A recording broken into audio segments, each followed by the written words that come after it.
At night, all that could be seen from the coast were the dark silhouettes of the reefs, jutting out from the stormy waves, shimmering with silver splashes in the moonlight. The lighthouse, standing on the edge of the cliff, was a lonely observer and seemed especially abandoned that evening. The duty officer, Old Carroll, had not appeared for several days, and there were rumors in the village that he could be one of those whom the sea had decided to take with itself. But no one dared to approach the lighthouse. Strange sounds were heard from there at night, echoing through the dark waters of the bay. These sounds were always muffled, as if they were coming from somewhere deep in the earth. Sometimes they were whispers, sometimes intermittent voices, as if underwater, and sometimes loud blows, as if a stone was hitting metal. Some heard them clearly, others considered them an auditory illusion. But the fear grew, and only Edward, a young fisherman, dared to go to the lighthouse to find out what was happening. When he reached the bottom of the cliff, the night was dark and unfriendly. Edward peered up at the lighthouse, shrouded in a thick fog that seemed to envelop it like a protective shield. The steps leading up to the entrance were slippery with seaweed and sea salt, and the air smelled strange, stale, as if it smelled of rot and mustiness. He climbed the steps and knocked carefully on the heavy door, but there was no answer. It was pitch black inside, and only his small lantern illuminated the narrow corridor that led up to the top of the lighthouse. Carroll, Edward called, his voice echoing in the emptiness. There was silence. Only the faint creaking of the old wood under his footsteps and the distant roar of the sea below. Edward climbed higher, feeling the fog thicken and seem to envelop him.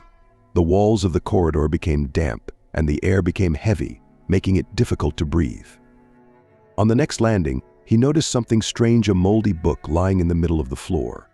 There was no title on the cover, and the pages were covered with worn, faded words in a language Edward could not understand.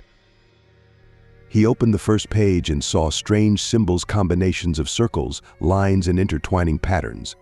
They moved as if they were alive, changing, forming words, but the meaning eluded Edward, leaving only the feeling that this ancient knowledge contained something forbidden. Suddenly he heard a rustling, as if someone was moving nearby, hiding in the shadows. Edward froze, looking around, but saw nothing. The noise grew louder, and he realized that it was coming from somewhere under the floor. Sounds like bells were coming through the wooden boards, muffled, as if passing through a thick layer of water. Edward remembered the legends of the sunken cities that were rumored to lie deep beneath this bay.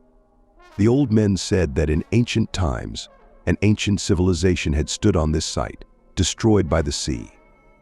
Since then, the sunken city had lived its own life, and its inhabitants were waiting for the hour when they could return.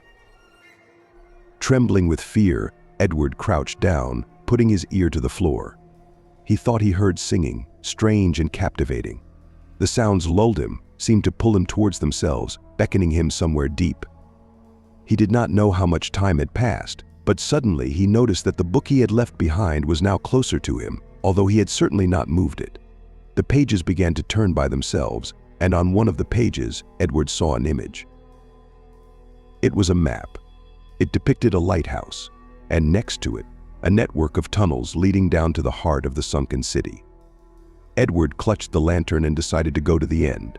If there really was something ancient hidden there, he would be the one to uncover it. Ascending to the lower floors, he found a secret door leading to a narrow passage going down.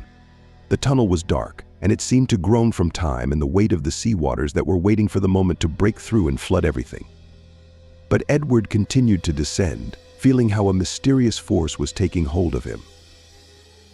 With each step, the voices grew louder. They resembled a cry, a prayer, and an ominous warning at the same time. In one of the side passages, Edward noticed ancient columns covered with ancient writings. A feeling of antiquity came over him, as if he had touched something that existed long before him. And finally, he reached the underground hall. The vaulted ceiling, covered with drawings of sea creatures and scenes of some mysterious ritual, towered over a huge lake of black water, in the center of which stood a monolithic altar. The altar was covered in symbols similar to those he had seen in the book, and in its center lay a stone cold and glowing with a faint blue light. Edward felt his mind begin to succumb to the strange feeling emanating from the stone. The voices in his head grew louder, more demanding. They called to him, beckoned him, asked him to make a sacrifice. He saw hands reaching out of the water, figures dissolving in the mist, faces emerging from the darkness. They all wanted one thing: for him to touch the stone. And the moment Edward could not resist touching the icy, glowing stone, the world around him disappeared. He found himself alone in an endless, empty darkness, where only the whispers of the ancients could be heard, incessant, ominous. It seemed to him that he had become part of these voices, their echo, lost for centuries.